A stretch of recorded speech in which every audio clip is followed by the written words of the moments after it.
नमस्कार, आप देख रहे हैं चौथा खंबा। मैं हूं राशिद अहमद खान। कई सवाल हैं जिनके जवाब जानने के लिए हम आए हैं वरिष्ठ पत्रकार अरुण दीक्षित सर के पास। सर, मेरा पहला सवाल यही है कि बांग्लादेश में अल्पसंख्यकों पर जुल्म हो रहे हैं। प्रदर्शन भोपाल, इंदौर और मध्य प्रदेश के ही कई शहरों में और देश के कई शहरों में हो रहे हैं। यहाँ पर केंद्र सरकार या साफ तौर पर कहें मोदी सरकार की क्या भूमिका है? प्रदर्शन तो ठीक है, भावनाएं जुड़ी हुई इसलिए प्रदर्शन हो रहे हैं, लेकिन मोदी सरकार क्या कर रही है और क्या कर सकती है? वास्तविकता तो यह है कि मोदी सरकार को जो कदम उठाने चाहिए थे जी। उस सरकार ने अभी तक कोई कदम उस तरह का नहीं उठाया। बांग्लादेश हमारा पड़ोसी देश है जी। और उसका जन्म भारत की वजह से ही हुआ है। अन्यथा वो पाकिस्तान की एक कैप्चर्ड कॉलोनी था एक तरह से, और वहां दादागिरी चलती थी।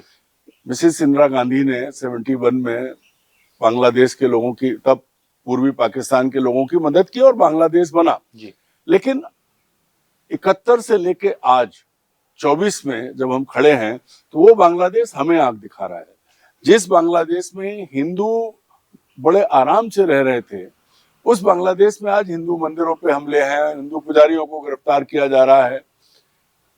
तो हिंदू हृदय सम्राट, भारत को हिंदू राष्ट्र बनाने का सपना देखने वाला राष्ट्रीय स्वयंसेवक संघ, हिंदुत्व की बात हर चुनाव प्रचार में हर जगह हिंदू को आगे लाके बात करने वाले प्रधानमंत्री नरेंद्र मोदी, घोषित तौर पर उन्होंने अभी ऐसी कोई बात नहीं की है जिससे ये माना जाए कि वो 140 करोड़ भारतवासियों और इसमें जो 100 करोड़ के करीब हिंदू हैं उनके लिए कुछ सोच रहे हैं। अगर सरकार चुपचाप कोई बात कर रही है तब तो कोई बात नहीं है, बताना चाहिए देश को, देश की जनता को जानने का हक है।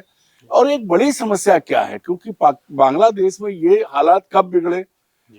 बांग्लादेश की जो निर्वासित प्रधानमंत्री हैं, जिनको देश छोड़ के भागना पड़ा, उन्हें आपने भारत में शरण दी है। उनकी वजह से बांग्लादेश की पूरी जो व्यवस्था है वो छिन्न भिन्न हुई, छात्र सड़कों पर उतरे और सत्ता परिवर्तन हुआ। आज उस परिवर्तन की लड़ाई में भी हिंदू हमले का शिकार हुए, सैकड़ों हजारों परिवार तबाह हुए, उनकी संपत्तियां वो कर दी गई। अब लगातार हमले हो रहे हैं, मंदिरों पे हमले हो रहे हैं, और इस्कॉन जो कि अंतर्राष्ट्रीय संस्था है उसके मुखिया को गिरफ्तार किया गया है। मुझे लगता है कि भारत की सरकार जो सिर्फ और सिर्फ हिंदू एजेंडा चला रही है पिछले 11 साल से, उसे मुंह खोल के बोलना तो चाहिए कि ये गलत है।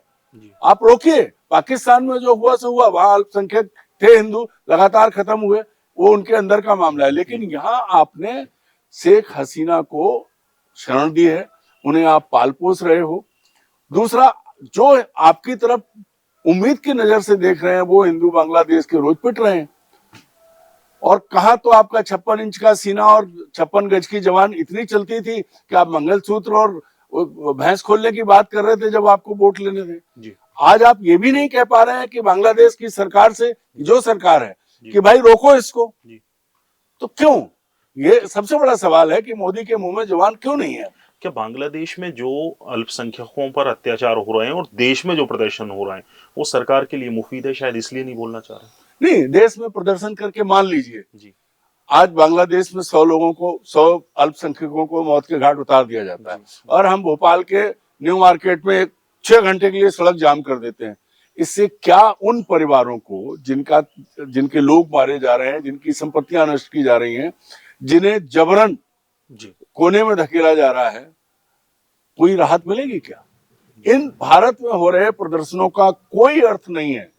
भारत में को एक काम करना चाहिए, भारत के प्रधानमंत्री को सख्त लहजे में बांग्लादेश की सरकार, जो कार्यवाहक सरकार है, उससे ये कहना चाहिए कि इन्हें रोकिए। और या फिर अगर ये नहीं कह सकते तो जो हिंदुस्तान में हिंदू मुस्लिम खेल रहे हैं इसे भी रोक देना चाहिए, क्योंकि आप यहाँ खेलते हो तो चारों तरफ उसका असर पड़ता है। इस नजरिए से भी चीजों को उन्हें देखना पड़ेगा। क्यों?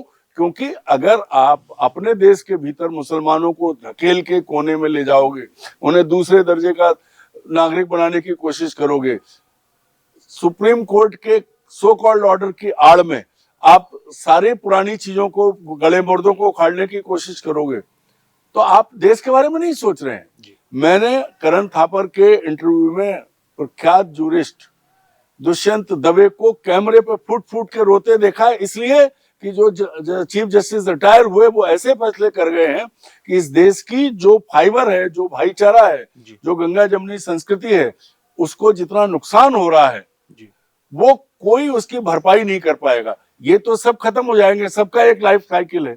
मैं भी 65 साल का हूँ, 10-15 साल, मोदी जी भी चले जाएंगे, लेकिन जो आने वाली पीढ़ियां हैं उन्हें क्या भुगतना पड़ेगा इसका अंदाजा नरेंद्र मोदी को नहीं है, क्योंकि हो भी कैसे, उनके आगे की तो कोई पीढ़ी नहीं है।